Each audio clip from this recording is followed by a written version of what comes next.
by F. Scott Fitzgerald. And Zelda. And Zelda. Bless you.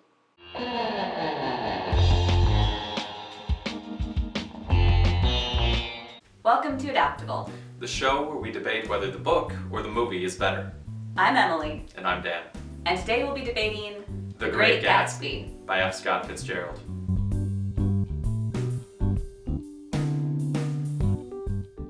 Before I get to crushing him in the debate, let's talk plot. And for those of you who may have either skipped the book in high school, never seen the movie, and therefore never realized how much better the book is than the movie, this episode will contain spoilers. Our plot opens with our narrator, Nick Carraway, recently arrived in New York from the Midwest. Nick lives in an area called the West Egg, which is primarily inhabited by people with new money. Across the bay lives his cousin Daisy and her old money husband Tom in the East Egg. Nick lives next door to an enormous mansion, owned by the mysterious Mr. Gatsby. After attending one of Gatsby's parties and meeting him, Nick helps to arrange a reunion between Gatsby and Daisy, who used to be sweethearts.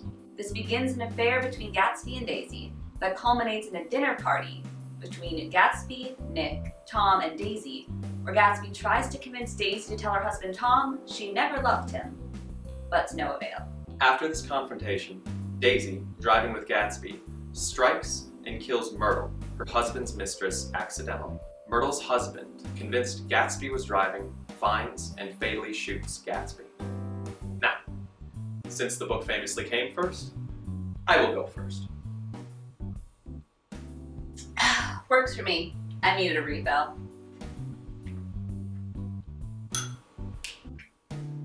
Now the book is clearly better, and here's why.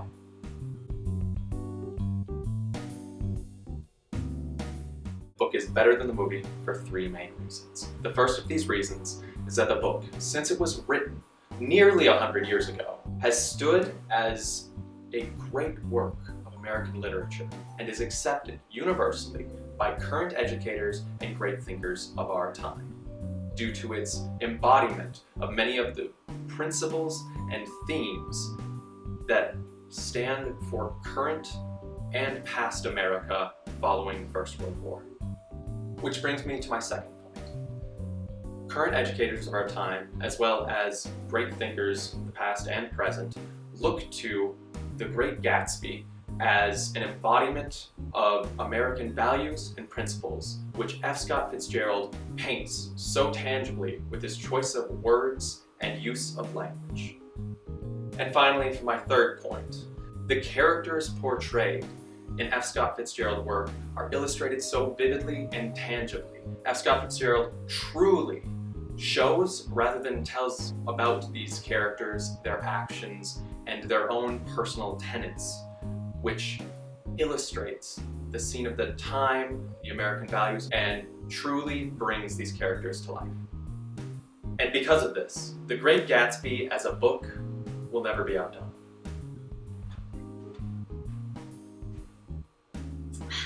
Sorry, old sport. It already has been.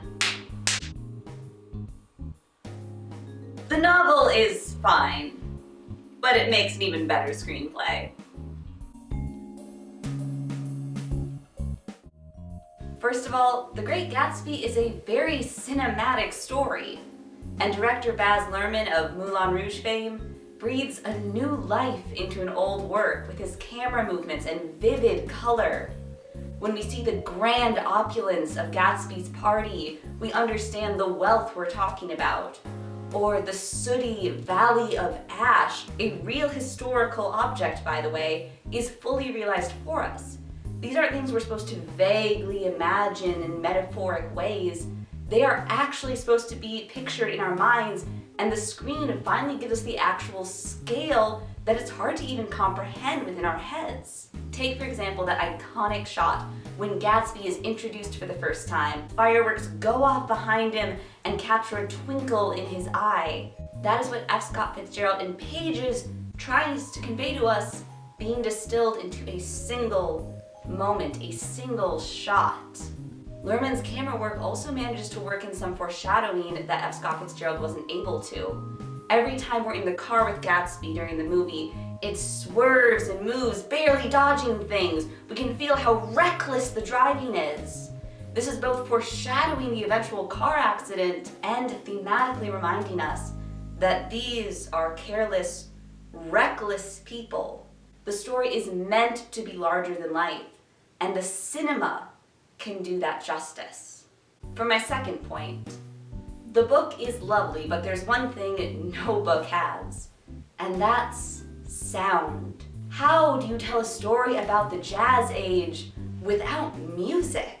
The Great Gatsby soundtrack covers a wide range of sound, from modern pops infused with jazz to old jazz standards. And this drenches you in the atmosphere of the jazz age.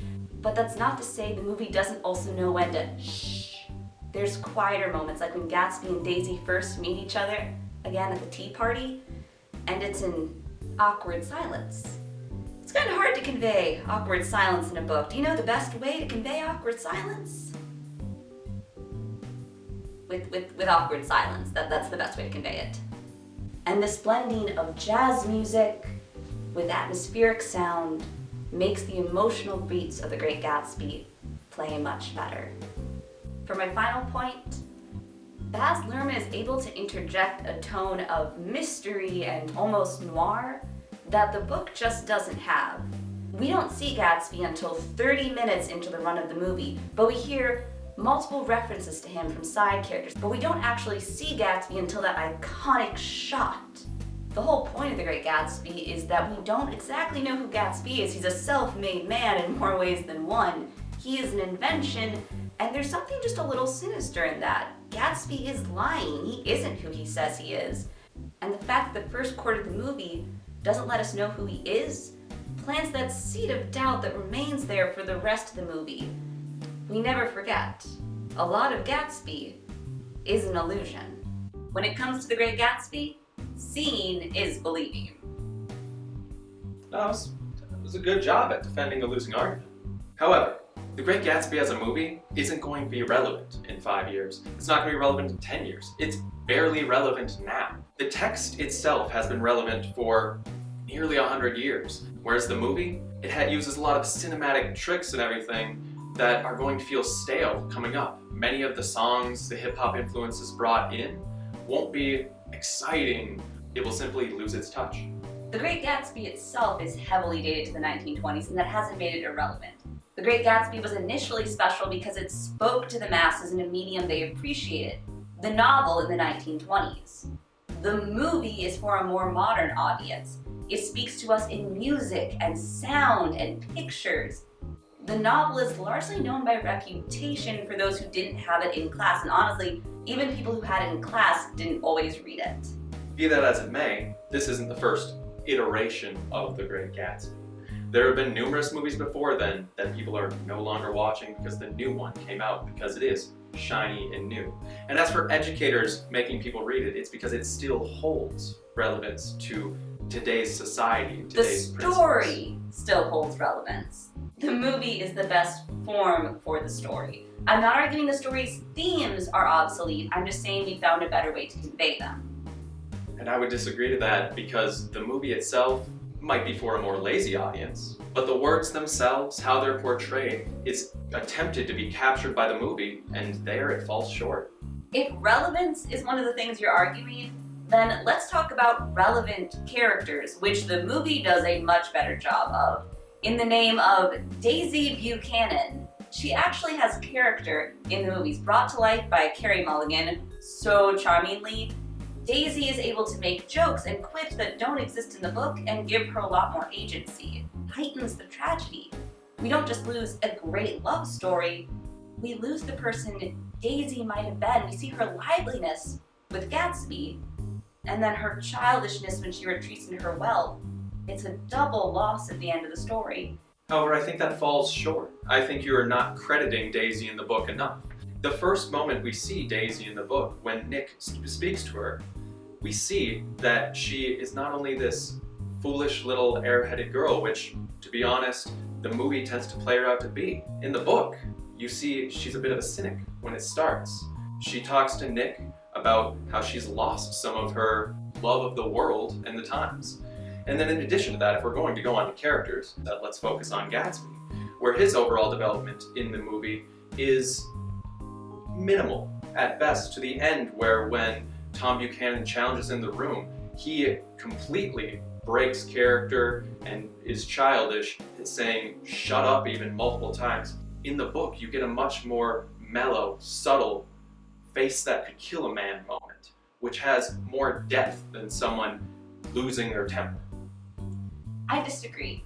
Gatsby is a lot better fleshed out in the movie for two reasons. One, because Daisy's more fleshed out, we know that his attention towards Daisy is at least to a certain extent reciprocal, where in the books, because we get less from Daisy, we're not sure how much Gatsby is just straight up stalking her and we're supposed to root for that. And the book skates on some pretty thin ice sometimes, having us try and root for someone who has been serially stalking a woman who is married and has a child with someone else. The movie evens us out a little bit more and gives Daisy a bit more agency in the relationship. Second, Gatsby's menace is underscored more in the movie. We get both the noir beats of some of the staging of shots, we get him having his servants beat up a gangster that's upset him. We get these little nods that always let us know Gatsby may look charming, but there is a sinister undertone to what he does. I think that the book also portrays that, but in a much more subtle nature. And I think that air of subtlety, where you know that something's going on in his constant telephone calls from Chicago or Philadelphia or wherever they're coming from, and it plays much better in the sense that you have to fill in those blanks and you don't know what he could be up to until the final pages of the book. But the book never really pays it off. The movie does, and that explosive outburst, we understand. Gatsby is still a dangerous man.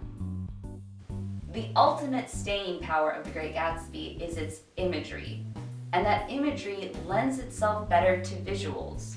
Glowing green light, or the mountains and mountains of ashes, or these over-the-top parties that just leave bottles and bottles of champagnes left over from it. Being able to see these things brings the story to life. That's what The Great Gatsby is. Except I think that its reduction into film makes it more about a silly love story. I think the staying power of The Great Gatsby isn't just its use of imagery, but it is the themes that follow it along. When you watch The Great Gatsby as a movie, you lose a lot of the old money, new money struggles. It's there, it's at the end, but it's subtle. There's not as much struggle in that. There's not as much struggle in the individualism that Gatsby possesses to make himself a self-made man. And I think that the book does that. It doesn't just ground these themes in the love story, it grounds them in characters that we can ourselves attribute our own feelings and beliefs. Viewing these characters in the book through that makes them more relatable to us in the sense that we see ourselves in it more than we see an actor on screen that we feel sad for. We feel when we see the death of Gatsby and how his hopes did not turn out. We look more internally based on what the book says, more than feeling sad for the fact that Gatsby didn't get the girl. We feel sad for our loss of hope. The reason why The Great Gatsby is the great American story is because it's our story. But it still makes a good movie. It is one of my favorite movies.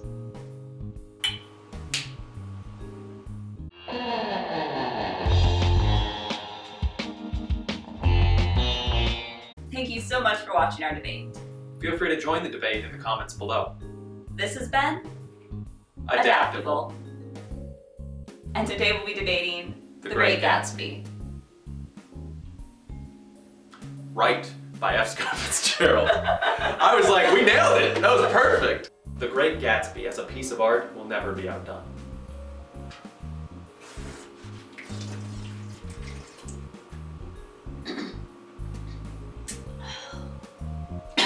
Sorry. The book as a piece of art will never be outdone.